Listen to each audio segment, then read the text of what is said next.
दोस्तों, आज आप लोगों को महाविद्वान महापंडित तेनालीराम के 4 ज्ञान ऐसे लेकर आए हैं जिसे कोई भी इंसान अपने जीवन में अगर इस ज्ञान को उतार लेता है, वो कितनी भी कठिन परिस्थिति उसके सामने हो, कितनी भी कठिन परिस्थिति, वो हर एक समस्या का समाधान निकाल लेगा और उसे आगे बढ़ने में मदद होगी। तो दोस्तों, चलिए सुनते हैं एक कौन से हैं महाविद्वान पंडित तेनालीराम के ज्ञान।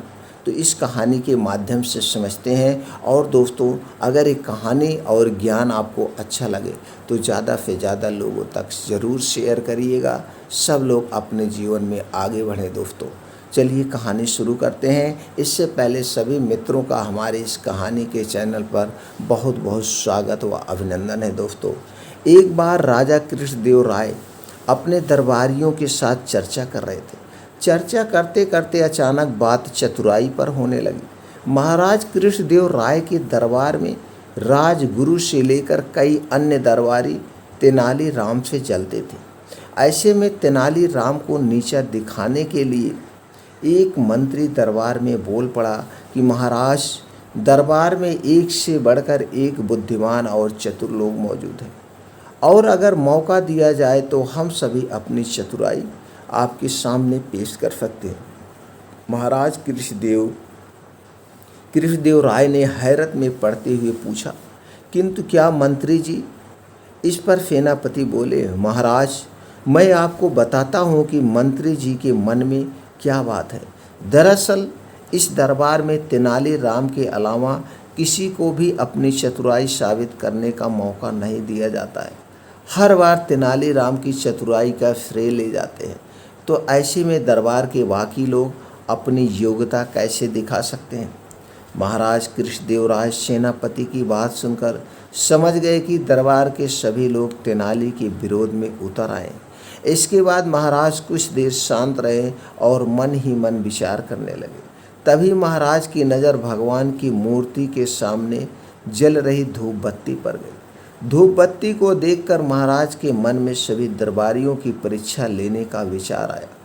उन्होंने तुरंत कहा, आप सभी दरबारियों को अपनी चतुराई साबित करने का एक मौका जरूर दिया जाएगा।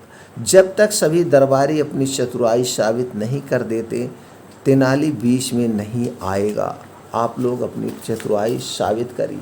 यह सुनकर दरबार में मौजूद लोग खुश हो गए। उन्होंने कहा, ठीक है महाराज, आप बताइए कि हमें क्या करना होगा। राजा कृष्णदेव राय ने धूप बत्ती की तरफ उंगली करते हुए कहा, मेरे लिए 2 हाथ धुआं लेकर आओ। मेरे लिए 2 हाथ धुआं लेकर आओ। जो भी यह काम कर पाएगा उसे तेनालीराम से अधिक बुद्धिमान समझा जाएगा। महाराज की बात सुनकर सभी दरबारी सोच में पड़ गए और आपस में चर्चा करने लगे कि यह कैसे संभव है। भला धुएं को नापा कैसे जा सकता है? यह क्या है? इसके बाद अपनी चतुराई साबित करने के लिए सभी दरबारियों ने अपना हाथ आजमाया, लेकिन कोई भी धुआं नाप नहीं पाया। जैसे ही कोई धुएं को नापने की कोशिश करता, धुआं उनके हाथ से निकलकर उड़ जाता था। जब सभी दरबारियों ने हार मान ली, तब उनमें से एक दरबारी बोला कि महाराज, हमारे सिवाय हमारे हिसाब से धुएं को नापा नहीं जा सकता है। हाँ, अगर तेनाली ऐसा कर पाए तो हम उसे अपने से भी अधिक बुद्धिमान मान लेंगे, लेकिन अगर वह ऐसा नहीं कर पाए तो आपको उन्हें हमारे जैसा ही समझना होगा। राजा मुस्कुराते हुए बोले, क्यों तेनालीराम, क्या तुम तैयार हो? इस पर तेनालीराम ने सिर झुकाते हुए कहा, महाराज, मैंने हमेशा आपके आदेश का पालन किया है, इस बार भी जरूर करूँगा। इसके बाद तेनालीराम ने एक सेवक को बुलाया और उसके कान में कुछ कहा। उनकी बात सुनकर सेवक तुरंत दरबार से बाहर चला गया। दरबार में चारों ओर चुप्पी छा गई। सभी यह देखने के लिए उतावले होते जा रहे थे कि आखिर कैसे तेनालीराम राजा को 2 हाथ धुआं देता है। तभी सबकी नज़र सेवक पर पड़ी, जो शीशे की बनी 2 हाथ लंबी नली लेकर दरबार में वापस आया था।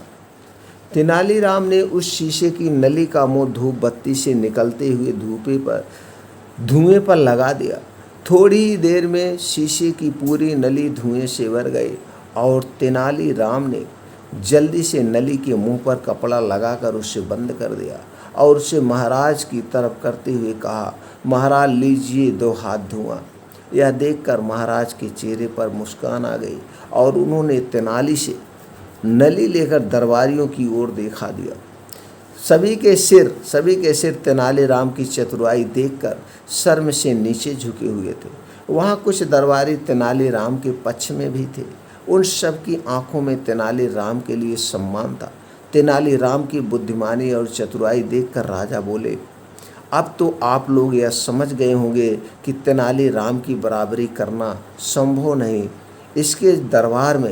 इसके जवाब में दरबारी कुछ भी ना बोल सके और उन लोगों ने चुपचाप सिर झुका लिया। मित्रों, इस कहानी से हमें क्या सीख मिलती है? हमें दूसरों की बुद्धिमत्ता का सम्मान करना चाहिए और किसी की चतुराई से जलन नहीं करना चाहिए।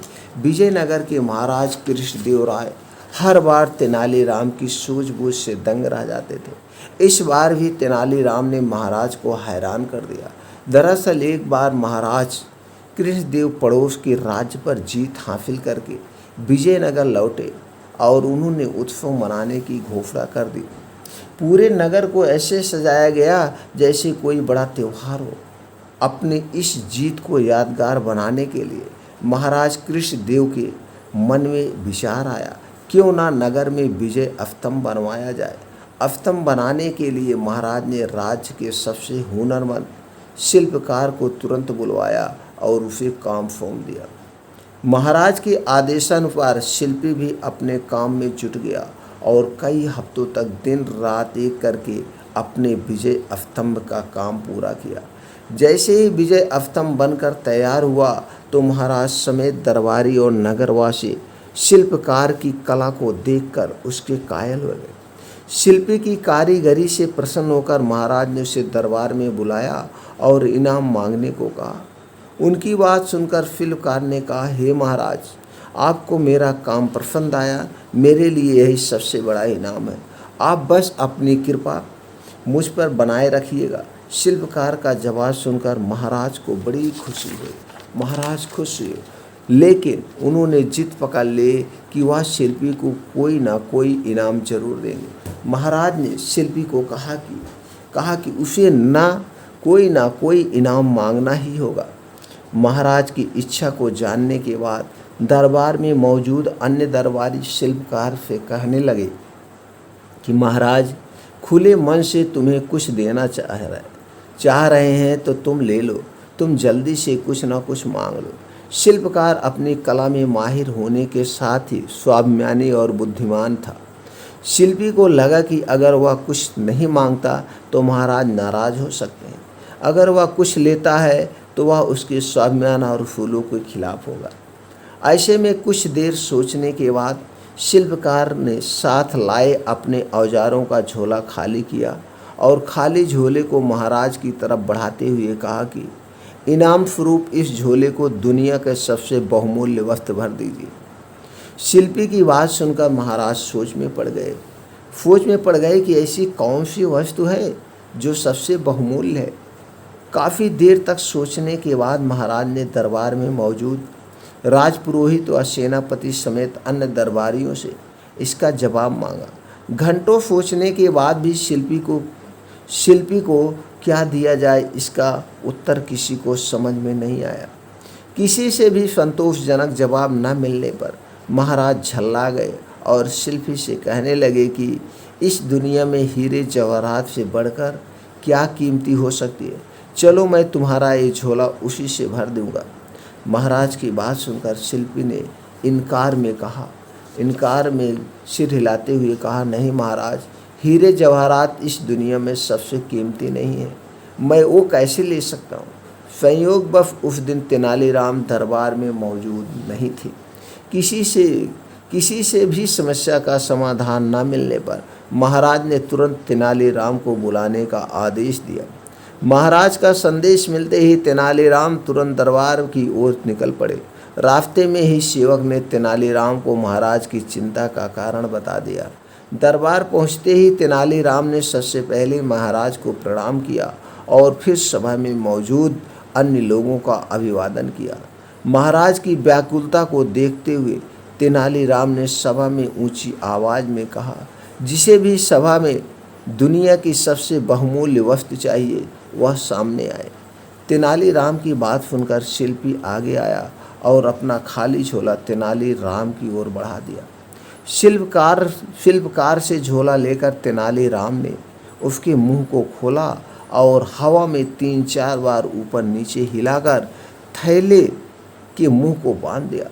इसके बाद तेनालीराम ने झोला शिल्पी की ओर बढ़ाते हुए कहा कि आप यह झोला ले सकते हैं, क्योंकि मैंने इसमें दुनिया की सबसे कीमती वस्तु भर दी है।